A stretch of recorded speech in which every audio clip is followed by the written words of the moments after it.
प्यारे बच्चों, बहुत बहुत दुआएं। बेटा, आज मैं तुम लोगों को एम्ब्रियनिक डेवलपमेंट से पहले कुछ चीज़ें आती हैं, कुछ टेक्निकल टर्म वो आते हैं, छोटे छोटे हैं, उनके बारे में बताऊंगा। इससे पहले वाले वीडियो में क्लीवेज के बारे में बताया था, सेगमेंटेशन के बारे में। लेकिन अब इसके बाद जो नेक्स्ट वीडियो शूट होना है, जो कल करूँगा, वो है प्रेगनेंसी एंड एम्ब्रियनिक डेवलपमेंट। लेकिन उसमें बीच में छोटे छोटे टेक्निकल टर्म आते हैं, साइंटिफिक टर्म, वो जानना ज़रूरी है बेटा, क्योंकि शार्ट नोट में पूछा जाता है, नीट में पूछ दिया जाता है, और उसको मैं क्वेश्चन फॉर्म में ले रहा हूँ।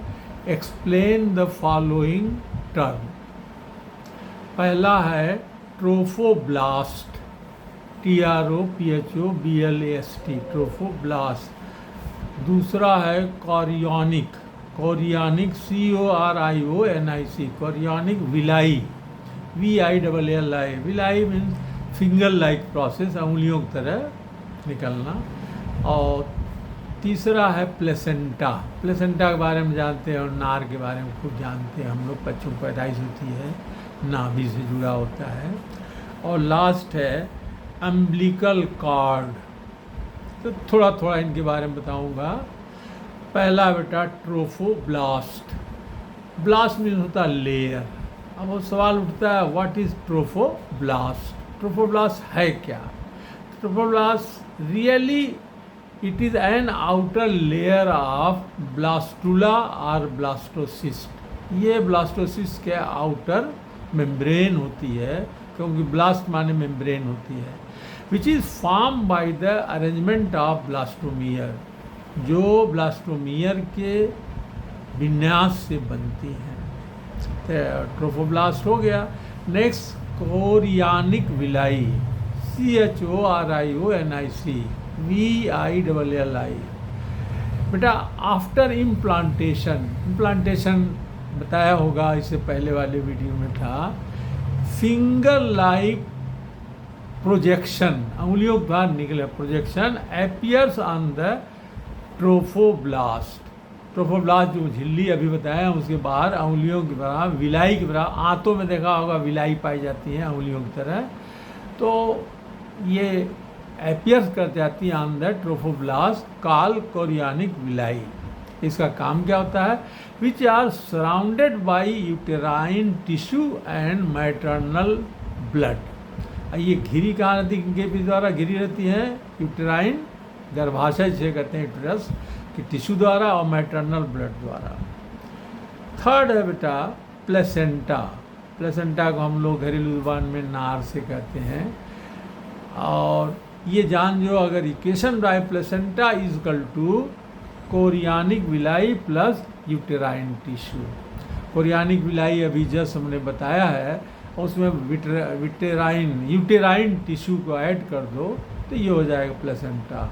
कुछ ना हुआ इम्तिहान में तो लिख देना, placenta is equal to chorionic villi plus uterine tissue. अब थोड़ा सा इनका एक लाइन सेंटेंस में दे दूँ बेटा। Chorionic villi and uterine tissue become interdigitated. Digitated से मतलब अंगुलियों के समान जोड़ों वाला। तो फिर से समझो, chorionic villi and uterine tissue become interdigitated to form finger like with each other and jointly form structural and functional unit between fetus and mother called placenta। fetus और mother के बीच में ये एक स्ट्रक्चर और फंक्शनल यूनिट बनाता है, जिसे placenta कहते हैं। अब सवाल उठता है यहाँ, व्हाट इज fetus? fetus बेटा, the imperfect form of embryo is called fetus। Imperfect, or in other words we can say rudimentary form of fetus is called, embryo is called fetus।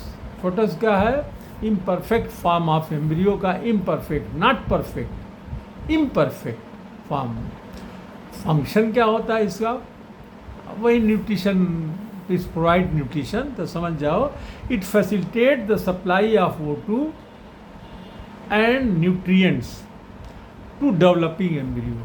विकसित होते हुए एम्ब्रियो के लिए ये पोषक पदार्थ और ऑक्सीजन वगैरह का सप्लाई करता है। Also removal of CO2, waste product जो होते हैं CO2 and other excretory product from the embryo. It also secretes various type of hormone, कुछ हार्मोन का भी ये स्राव करते हैं ये, जिनको शॉर्ट में कहते हैं HCG और HPL। HCG का फुल फॉर्म है बेटा ह्यूमन कोरियानिक गोनेडोट्रोपिन। फिर से सुन लो, HCG का ह्यूमन कोरियानिक, सी से कोरियानिक अभी पढ़ाया हूँ बताया हूँ, गोनेडोट्रोपिन। और दूसरा HPL है ह्यूमन प्लेसेंटल लैक्टोजन। तो ये बेटा था आपके प्लेसेंटा के बारे में। अब होता है अम्बिलिकल कॉर्ड, अम्बिलिकस से बना हुआ है, ये एक ट्यूबुलर स्ट्रक्चर होती है। अम्बिलिकस माने नाभि होती है, ढोड़ी जिसको हम लोग गाँव में कहते हैं, ठेठ जुबान में। तो umbilical cord it is a tube like structure that passes from foetus to the placenta. ये फोएटस अभी बताया हूँ, डेवलपिंग एम्ब्रियो से प्लेसेंटा तक पास होती है। इसका काम क्या होता है? It act as a connective organ, ये कनेक्टिव ऑर्गन की भांति काम करती है। तो ये बेटा था थोड़ा थोड़ा ट्रोफोब्लास्ट के बारे में, कोरियानिक विलाई के बारे में, प्लेसेंटा के बारे में और एम्बिलिकल कॉर्ड के बारे में। तो एम्बिलिकल कॉर्ड वही नाभि से बना हुआ है। फिर से एम्बिलिकल कॉर्ड के बारे में थोड़ा जान जाओ। Umbilical cord is the tube that passes from fetus to the placenta and it act as a connective organ। तो ये था बेटा थोड़ा सा टेक्निकल टर्म जो एम्ब्रियोनिक प्रेगनेंसी और एम्ब्रियोनिक डेवलपमेंट में आएगा। This is all, thanks.